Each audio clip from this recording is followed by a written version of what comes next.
ये है good hand writing and ये है बैड हैंड राइटिंग। इन दोनों को जब मैंने ध्यान से देखा तो मुझे कुछ ऐसे पॉइंट पता चले जिसे आप लिखते टाइम फॉलो करते हैं तो आपकी हैंड राइटिंग कितनी भी गंदी क्यों ना हो, आप बहुत ही जल्द अपनी हैंड राइटिंग को इम्प्रूव कर सकते हैं। बस आपको लिखते टाइम इन सारे टिप्स को अप्लाई कर देना है। देखना 21 डेज के अंदर आपकी हैंड राइटिंग 0 लेवल से नेक्स्ट लेवल तक पहुँच जाएगी। तो चलिए वीडियो को शुरू करते हैं। टिप नंबर 1, सही पोजीशन में बैठकर लिखना।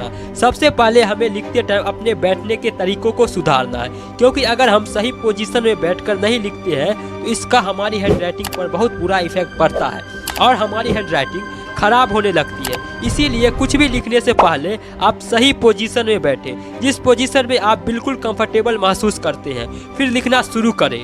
टिप नंबर 2, सही पेन चुने। आपको मार्केट में हजारों तरह के पेन मिल जाएंगे, लेकिन आप वही पेन खरीदें जिससे आप लिखने में बिल्कुल कंफर्टेबल महसूस करते हैं, क्योंकि बार बार पेन चेंज करने से भी आपकी हैंड राइटिंग खराब हो सकती है। टिप नंबर 3, 2 शब्दों के बीच गैप समान रखें। यह बहुत इंपॉर्टेंट है कि आप जब भी लिखें, हिंदी हो या इंग्लिश, 2 शब्दों के बीच गैप समान रखें, क्योंकि इसके 2 बेनिफिट्स हैं। फर्स्ट तो आपकी हैंड राइटिंग अट्रैक्टिव दिखेगी, सेकेंड आपकी हैंड राइटिंग को पढ़ने में किसी को भी प्रॉब्लम नहीं होगी।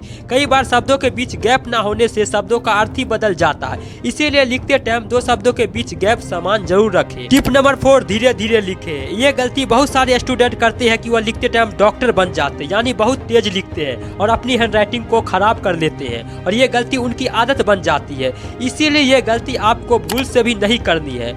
शुरुआत में आप धीरे धीरे लिखें, जब आपकी हैंड राइटिंग अच्छी हो जाएगी तब आप अपनी स्पीड को धीरे धीरे बढ़ा सकते हैं, आपकी हैंड राइटिंग खराब नहीं होगी। टिप नंबर 5, पेन पर जोर देकर ना लिखें और ना ही पेन को टाइट पकड़कर लिखें। कई स्टूडेंट ऐसे लिखते हैं कि पीछे 3-4 पेज में उसका निशान बन जाता है। इस प्रकार लिखने से आप बहुत जल्द थक जाएंगे और आपकी लिखावट भी अच्छी नहीं होगी। इसीलिए लिखते टाइम इस बात का भी ध्यान जरूर रखें कि पेन को ना ज्यादा टाइट पकड़ना है और ना ही ज्यादा ढीला। कंफर्टेबल तरीके से पकड़े और हल्के हाथों से लिखे। टिप नंबर 6, काटा पीटी करने से बचे। कई स्टूडेंट एक पेज लिखते हैं, उसमें कई सारे शब्दों को काट देते हैं, जो दिखने में बहुत ही गंदा मालूम पड़ता है। इसीलिए लिखते टाइम काटा पीटी करने से बचे, जिससे आपकी हैंड राइटिंग अट्रैक्टिव दिखेगी। टिप नंबर 7, शब्दों की साइज। यह भी गलती बहुत सारे स्टूडेंट करते हैं कि वह लिखते टाइम कोई शब्द बड़ा तो कोई शब्द छोटा, जिस वजह से उनकी हैंड राइटिंग गंदी दिखने लगती है। इसीलिए लिखते टाइम शब्दों के साइज पर भी ध्यान जरूर रखें। टिप नंबर 8, केवल पंजा ही नहीं पूरे बाजू को मूव करें।